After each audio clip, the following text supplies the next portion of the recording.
पूर्व मुख्यमंत्री रघुवर दास प्रेस वार्ता कर रहे हैं, आइए जुड़ते हैं लाइव। बसंत सोरेन जी ने जिस तरह से माननीय मुख्यमंत्री जी अपने ही विभाग के द्वारा पत्थर का खनन अपने ले लिया और माननीय विधायक बसंत सोरेन जी ने जिस प्रकार पकुड़िया में लीज का उल्लंघन कर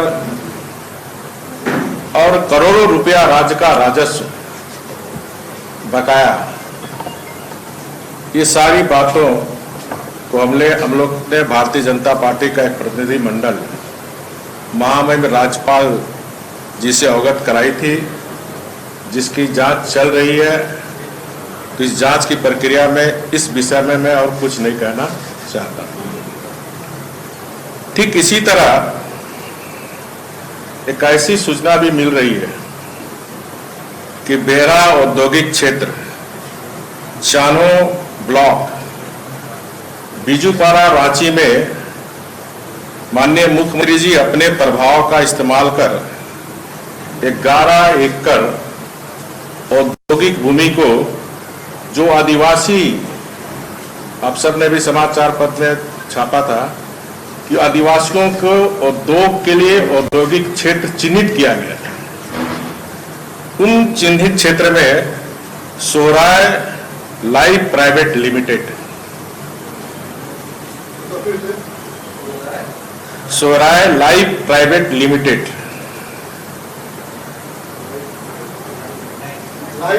लाइव लाइव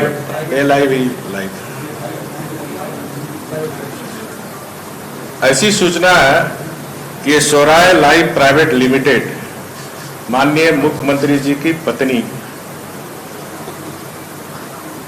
को आवंटित किया गया है। माननीय मुख्यमंत्री जी श्रम उद्योग विभाग के मंत्री हैं, इसलिए उपरोक्त विषय पर माननीय मुख्यमंत्री जी को सफाई राज्य की 3.25 करोड़ जनता को देनी चाहिए।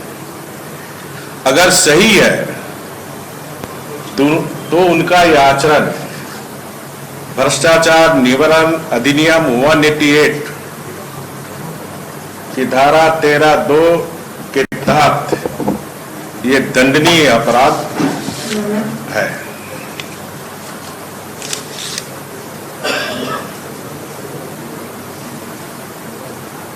अबुआ राज के नाम पर जो राज्य में एक परिवार का शासन चल रहा है, जो अपने परिवार, सगे संबंधी और सहकर्मी और सहयोगों के लिए काम कर रही है।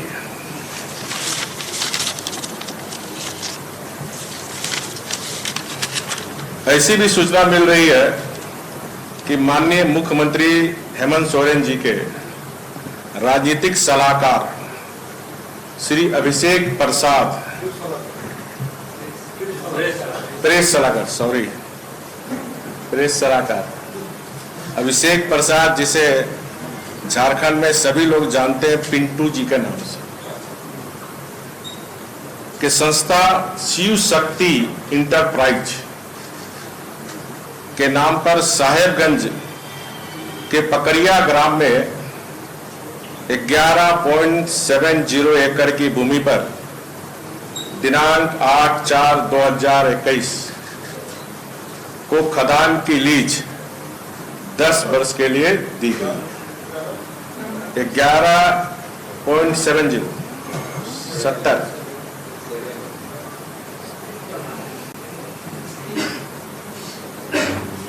और सरकारी कागजों के अनुसार उस पर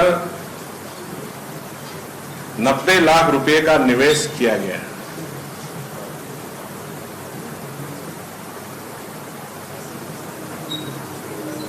इसी तरह माननीय मुख्यमंत्री जी के विधायक प्रतिनिधि श्री पंकज मिश्रा के फॉर्म महाकाल स्टोन वर्क्स के नाम पर भी साहेबगंज जिला के मारी मौजा में भी 6.25 का खदान वर्ष 2021 में ही आवंटित किया गया और राज्य सरकार के विभिन्न विभागों के द्वारा आनन फानन में सारी स्वीकृति तथा अनुमति प्रदान की गई है। अब प्रश्न यह उठता है कि जब मुख्यमंत्री जी श्रम उद्योग विभाग एवं खनन विभाग यानी दोनों विभाग के मंत्री हैं, तो क्या उपरोक्त सारे निर्णय उनके प्रभाव के कारण उनकी जानकारी में लिए गए और अपने नजदीक व्यक्तियों के नाम पर खनन पट्टों का आवंटन किया गया?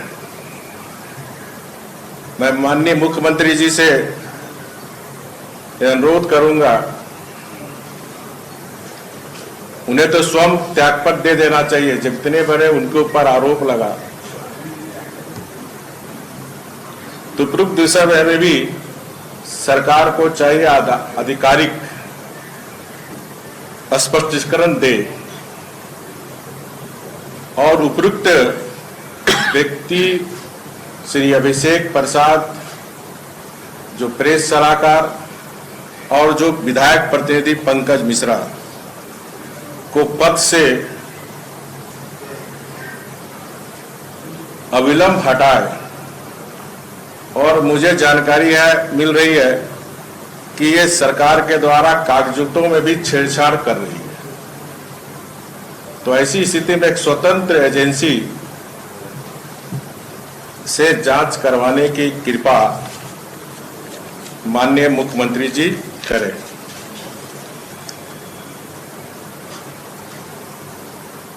बड़ी आशा से खासकर हमारा आदिवासी समाज इस उम्मीद से अबुआ राज के नाम पर, जल जंगल जमीन के नाम पर झारखंड की जनजाति समाज ने इनको सत्ता में बैठाने का काम किया। लेकिन इन 27-28 महीनों में जो सरकार की गतिविधियां, क्योंकि झारखंड हमारा राज्य का प्राकृतिक और सांस्कृतिक रूप से बहुत ही धनी है और किसी भी राज्य का प्राकृतिक और संस्कृति उसका विशिष्ट स्वभाव है। लेकिन आज झारखंड में प्राकृतिक और संस्कृति दोनों पर हमला हो रहा है और जब राज्य की प्राकृतिक स्थिति बिगड़ती है तो राज्य का स्वभाव और संस्कृति बिगड़ती है। आए दिन आप सब इलेक्ट्रॉनिक प्रिंटिंग मीडिया के माध्यम से जब से ये सरकार बनी है, इस राज्य में धर्मांतरण की खबरें आती रहती है।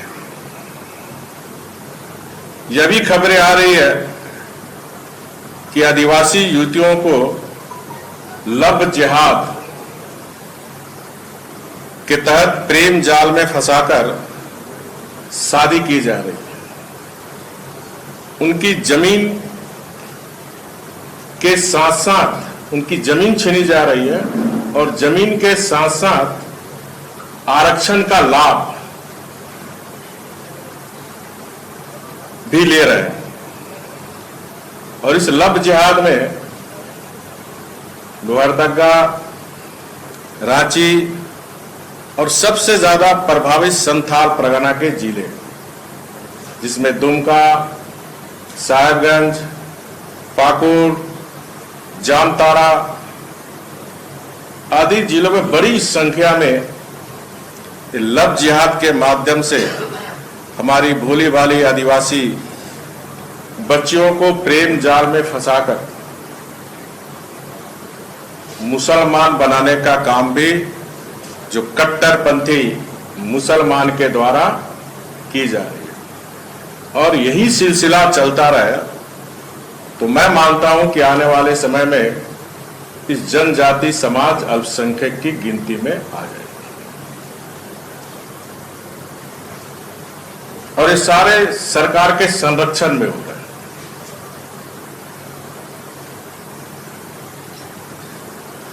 आदिवासी मुख्यमंत्री रहते हुए और इस तरह की गतिविधि चलना ये बहुत ही दुखद है और राज्य के लिए चिंता का विषय है।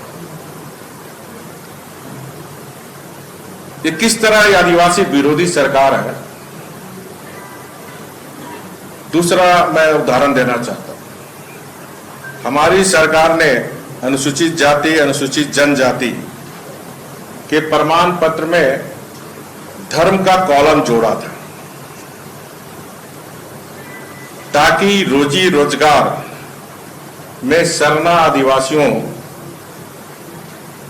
का लाभ हमारे सरना आदिवासियों के बच्चे बच्चियों को मिल सके। लेकिन ये सरकार मिशनरियों के दबाव में इस वर्ष 24 फरवरी 2022 को हेमंत सरकार जी ने चुपचाप गुपचुप तरीके से इस फॉर्म से धर्म का कॉलम हटा दिया। इसका सीधा नुकसान सरना आदिवासी भाई बहन को होगा। अब जो भी सरकार की नियुक्तियां निकलेगी उस नौकरी में अधिकांश ये धर्मांतर आदिवासी को इसका लाभ मिलेगा। धर्मांतरित आदिवासी दोहरा लाभ ले रहे हैं और इसी को ध्यान में रखकर हमारी सरकार ने जाति पंथ बनाने के समय धर्म का कॉलम जोड़ा गया, क्योंकि ये धर्मांतरित आदिवासी जिसे हम क्रिश्चियन कहते हैं वो अल्पसंख्यक के श्रेणी में आते हैं। अब ये धर्मांतरित आदिवासी क्रिश्चियन इधर आदिवासी का भी लाभ लेंगे और उधर अल्पसंख्यक का भी लाभ लेंगे और इसीलिए हमने धर्म कॉलम जोड़ा था ताकि हमारे सरना आदिवासी भाई बहन को के साथ अन्याय ना हो। लेकिन एक साजिश के तहत वोट बैंक तुष्टीकरण के तहत सरना आदिवासी के बच्चे बच्चियों के पेट में सरकार लात मार रही है।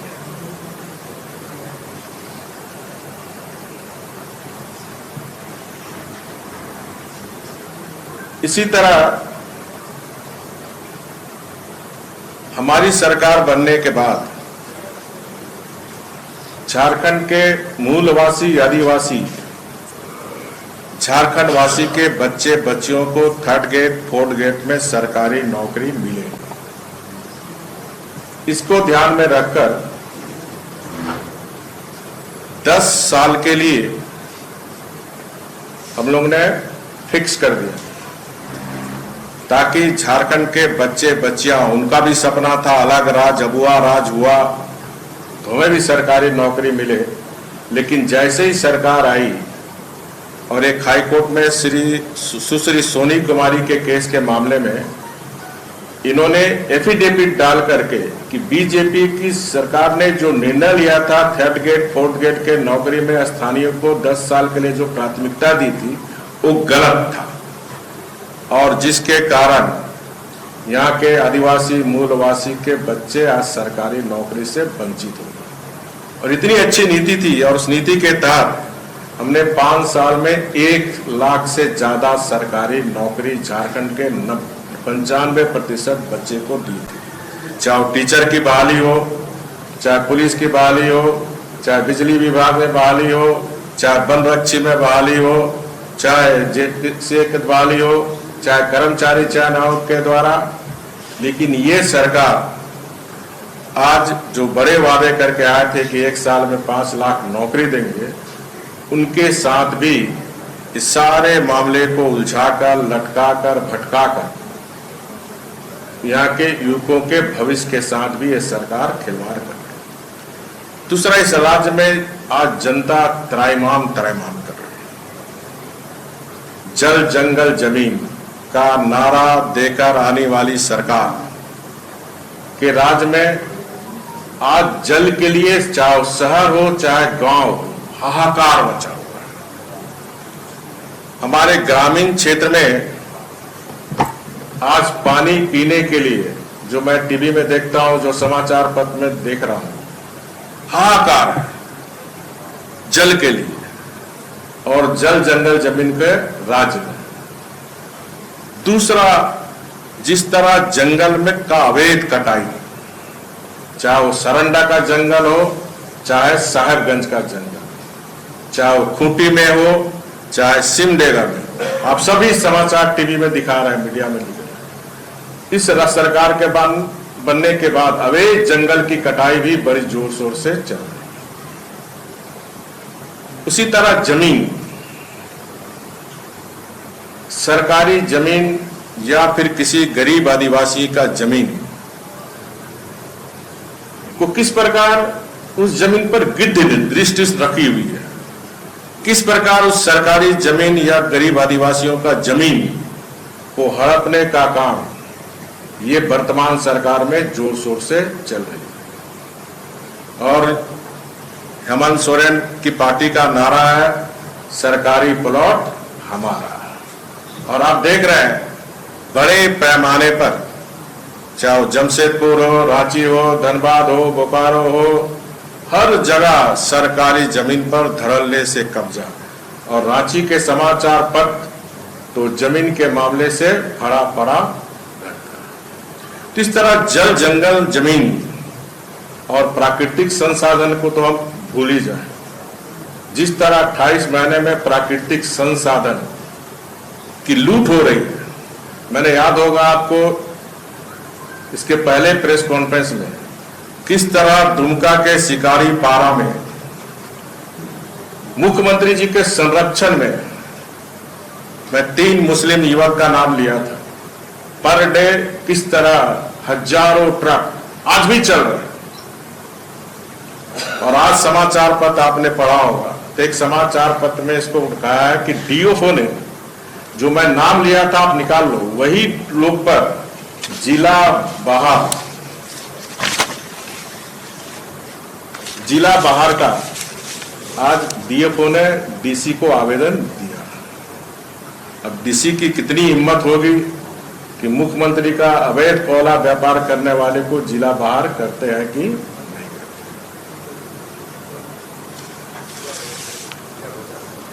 एक जो मैं कहा था, उद्योग व्यापारियों आदिवासी भूमिका बढ़ाएगी सरकार, ये पेपर कटिंग दे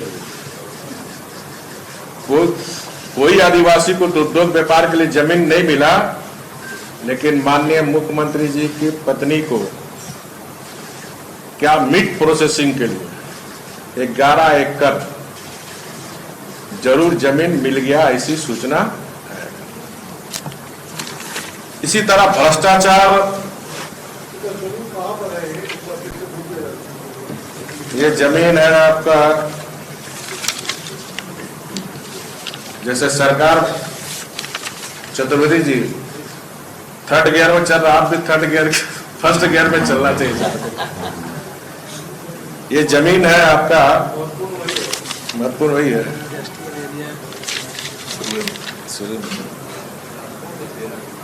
ये जमीन है बेहरा औद्योगिक क्षेत्र, चानो ब्लॉक, बिजुपाल, रांची।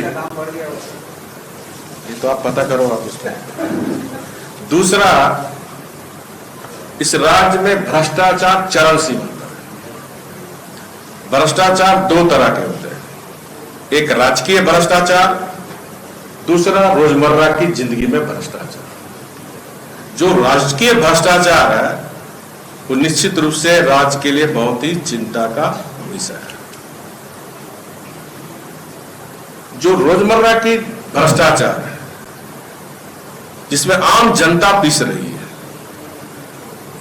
चाहे ब्लॉक ऑफिस जाओ, सीओ ऑफिस जाओ, या फिर बड़े ऑफिस प्रोजेक्ट बिल्डिंग जाओ, नेपाल हाउस जाओ, चाहे जाति प्रमाण पत्र बनाना हो, आय प्रमाण पत्र बनाना हो, जमीन का म्यूटेशन कराना हो, बिना पैसे का कोई काम नहीं होता। और मुझे ग्रामीण बताता कि सर हम लोग जब शिकायत करते हैं तो सीओ वीडियो कहता है जाओ जिसको कहना जो करो, हम दे के आए हैं। ये निश्चित रूप से ये झारखंड के लिए बहुत ही चिंता का विषय है। कहां जहां आम जनता को छोटे मोटे काम कराने के लिए बिना पैसे दिए काम नहीं होते। राजकीय भ्रष्टाचार की तो हम कहानी आपको बता ही रहे हैं। प्रोजेक्ट बिल्डिंग में भी आप हमसे ज्यादा आप सब अवगत हो, क्योंकि आप प्रोजेक्ट बिल्डिंग से नेपाल हाउस घूमते रहते हैं। बिना पैसे का कोई फाइल सरकता नहीं है। ये राज्य की स्थिति है। ये सारे मामले पर बहुत जल्द संगठन के द्वारा भारतीय जनता पार्टी का एक प्रतिनिधि मंडल महामहिम राज्यपाल से मिलेंगे, क्योंकि ये कानून में प्रावधान है कि मुख्यमंत्री स्वयं या इसके परिवार कोई भी सरकारी व्यापार में सम्मिलित नहीं रह सकते, चाहे मुख्यमंत्री का पत्नी हो, चाहे मुख्यमंत्री का बेटा हो, चाहे वो बेटी हो। कोई भी सरकारी ठेका पट्टा लीज में ये भ्रष्टाचार अधिनियम निवारण के तहत दंडनीय अपराध है। ये सारी सूचना बहुत जल्द महामहिम राज्यपाल जी से मिलकर इन पर कार्रवाई करने के लिए अपील हम लोग करेंगे। इतना ही प्रेस कॉन्फ्रेंस में हमारा था। आपका देखिए, भारतीय जनता पार्टी ना मुख्यमंत्री हटाने के लिए, ना विधानसभा चुनाव कराने के लिए इस मामले को उजागर कर रहे हैं, बल्कि भारतीय जनता पार्टी चरित्र की राजनीति करती है। राज चतुराई से नहीं चलेगा,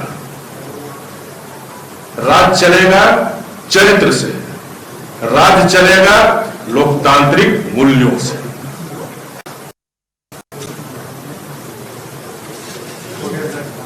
हो गया, धन्यवाद।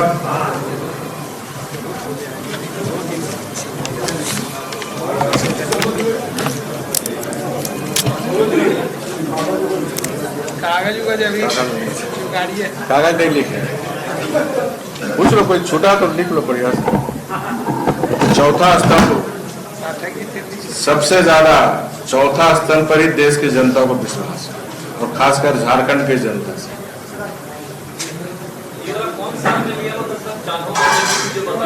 हाँ, जमीन किस साल में लिया हुआ है? 21।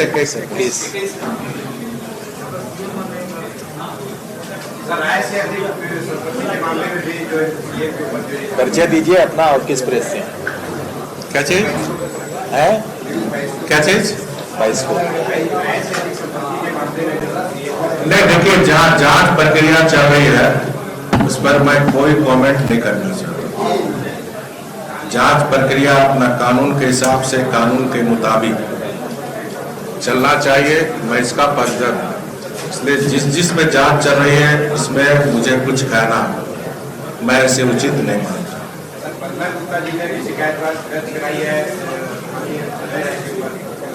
लोकतंत्र में सबको अधिकार है शिकायत दर्ज करना, आरोप प्रत्यारोप लगाना, है लोकतंत्र की खूबसूरती है। राज्य में बड़ी चर्चा है सर कि पन्ना गुप्ता से गले मिले तो बेचारे बलराम गुप्ता के गले की। मैं सबसे गला मिलता हूँ, मंत्री है सिर्फ इसलिए ना, मैं आपसे भी गला मिलता हूँ। मैं गरीब से गरीब आदमी से गला मिलता हूँ, क्योंकि मैं एक मजदूर परिवार से। सरयू राय ने ये कहा जो आप सीएम के ऊपर क्या प्रसाद जी? अरे कोरोना, खोलो ना कोरोना। चंदन जी